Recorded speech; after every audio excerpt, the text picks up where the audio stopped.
Doctor threads a needle through your wound and pulls it tight to close the skin. As the stitches hold the edges together, the wound becomes inflamed as new cells begin to repair the tissue. Afterwards, connective tissues and collagens start to create skin. Then, blood vessels form to nourish these developing tissues, filling in the area. And over a few weeks, the wound will have healed together and the stitches are removed.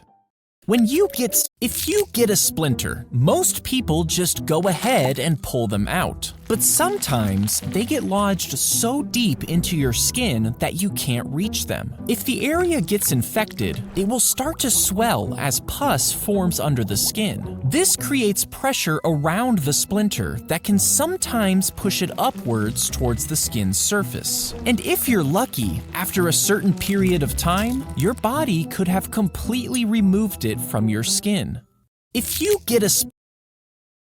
Have you ever noticed how odd the McFlurry spoon is? Well, some people think it's supposed to work like a straw, but you only have to try that once to realize it does not work. The true reason for these weird spoons is actually pretty genius. You see, McDonald's didn't want to clean their beaters after every McFlurry, so instead, they designed a spoon that would also work as the mixer. Have you ever noticed how If you shot a bullet at ancient armor, some people think it could actually stop the impact. But armor like chainmail was designed to block slashing swords. And plate armor was even better at deflecting strikes, by spreading the blunt force across more area, lessening its impact. But these materials weren't very good at stopping arrows, which had enough energy to enter the armor, so a bullet would have no trouble going right through.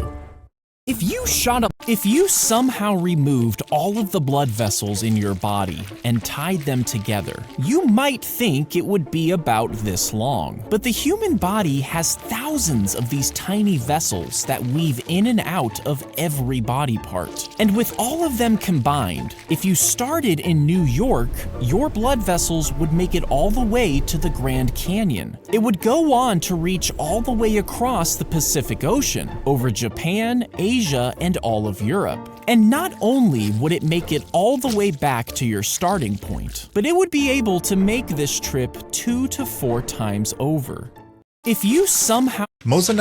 When a doctor gives you a shot, they can sometimes accidentally push the needle all the way through your vein, which ends up puncturing both sides. Once the needle is removed, it leaves 2 holes in the vein. And before the body can thicken the blood and seal these holes, it bleeds into the surrounding tissues. This leaked blood forms a dark, tender area under the skin, creating bruises and splotchy areas.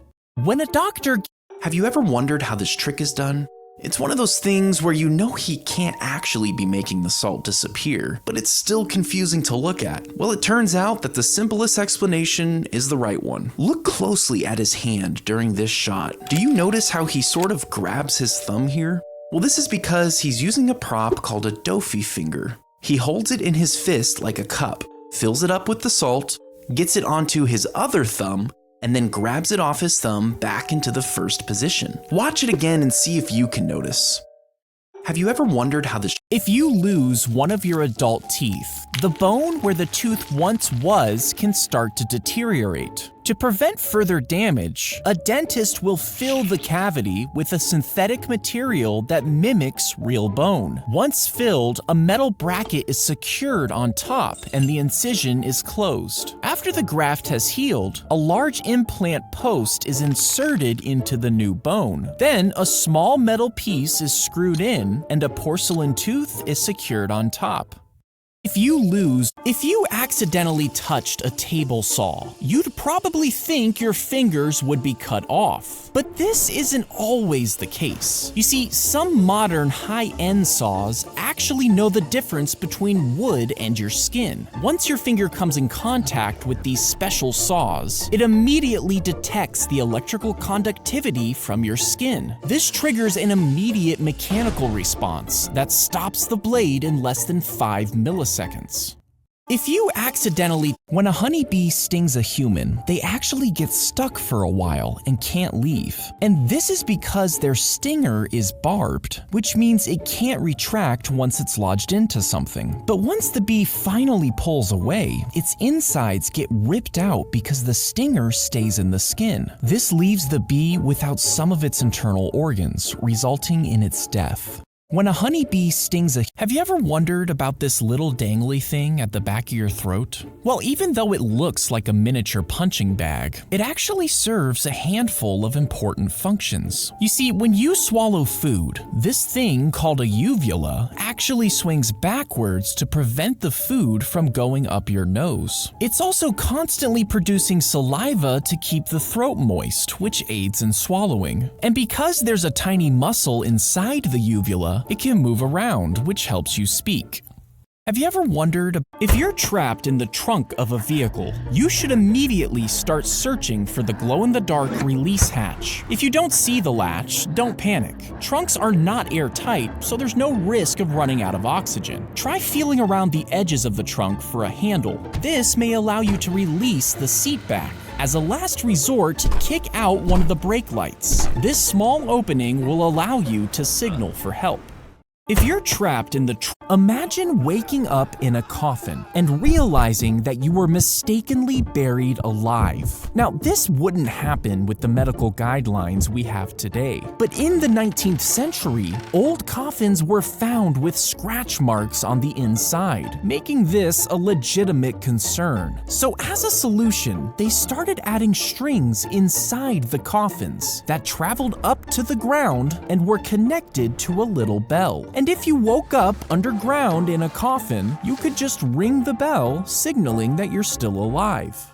Imagine if you get a skin tag, some people think you can just rip them off yourself, but you actually shouldn't do this. You see, skin tags are connected to your body by a thin piece of tissue, and if you looked inside of it, the tag actually has its own nerves and blood vessels. Ripping it off would cause significant bleeding, and the open wound would be susceptible to infection. Instead, if you want them removed, a doctor can freeze them off with liquid nitrogen, which is a better option.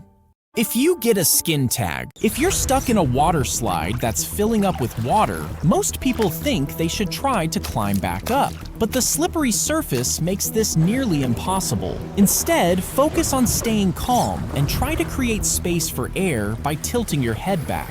If water keeps rising, use your hands to push yourself forward. If you can't move, brace yourself as the water fills the slide entirely. Once the pressure equalizes, you may be able to push forward and float to safety.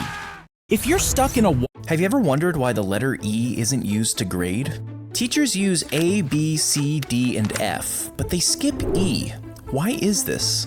Well, the answer is actually pretty simple. You see, back in the day, schools did use the letter E, but in the 1930s, they decided to stop after students and parents thought that it meant excellent. It was quickly replaced with F, because F for failed made more sense.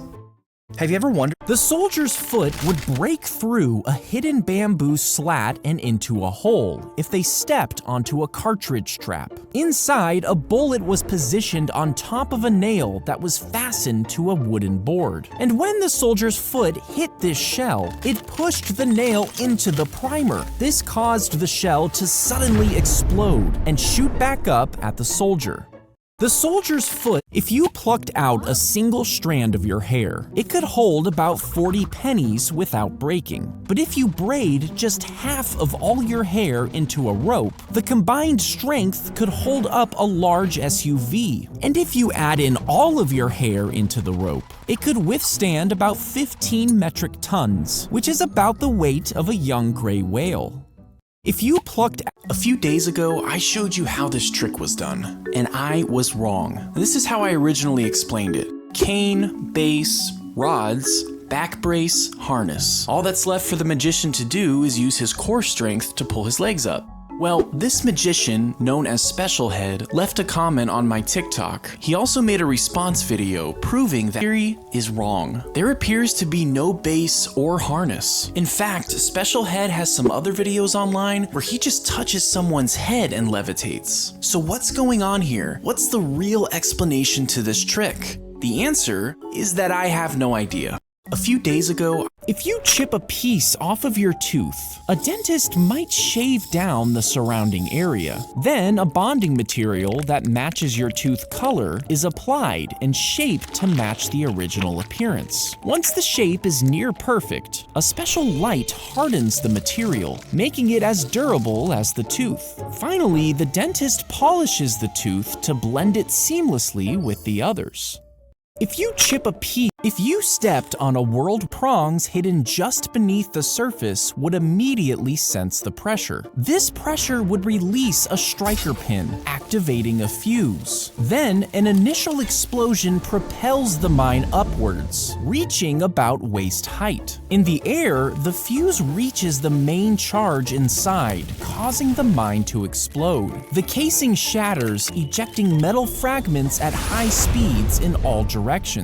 If you touch a cactus, you'll probably get the spines stuck in your skin. And if you try to pull them out, you can actually break them off in your flesh because they're so fragile. So instead, you should apply a layer of glue over the area. Once it is dried, quickly peel it off in a smooth motion. This will pull out the spines evenly, causing them to stay intact.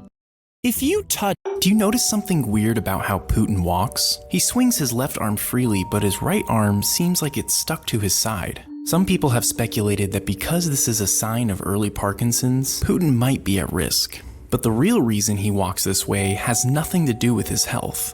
Putin was a KGB officer for 16 years, and in the KGB manual, it spells out the specific way officers should walk so they can always be prepared to handle their weapons. This style of walking perfectly describes the way Putin walks today. Other long-term KGB officers also seem to walk the same way.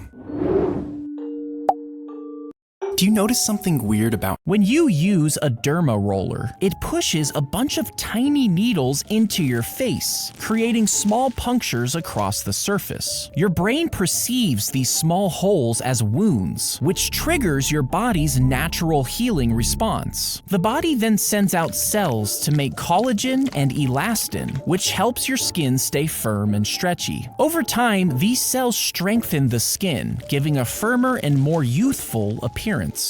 When you use a derma roller, if you swallowed a watermelon seed, some people think that it could potentially sprout in your stomach, meaning you'd literally be growing a watermelon inside of you. Now, this is obviously not true. Your stomach acid would dissolve the seed before it had time to grow. But there was a case of a man who swallowed a pea that ended up going down the wrong way. And months later, after being rushed to the hospital because of breathing problems, a doctor discovered that the pea had been ingested in the man's lung. And because lungs are warm and moist, the pea was able to split open and sprout into a plant. If you swallow, the army ant is placed on the wound and positioned so its jaws clamp tightly on the edges, securing them together. Then the ant's body is twisted off, leaving its head and mandibles in place, which acts as a stitch. More are added depending on the size of the wound, and these ant stitches are left in the skin until the edges of the wound stay closed on their own.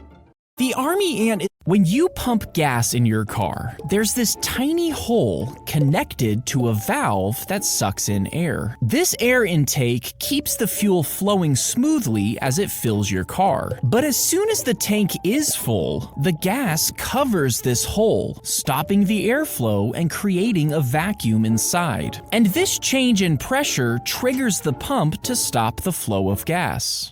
When you pump gas in your car, there's this tiny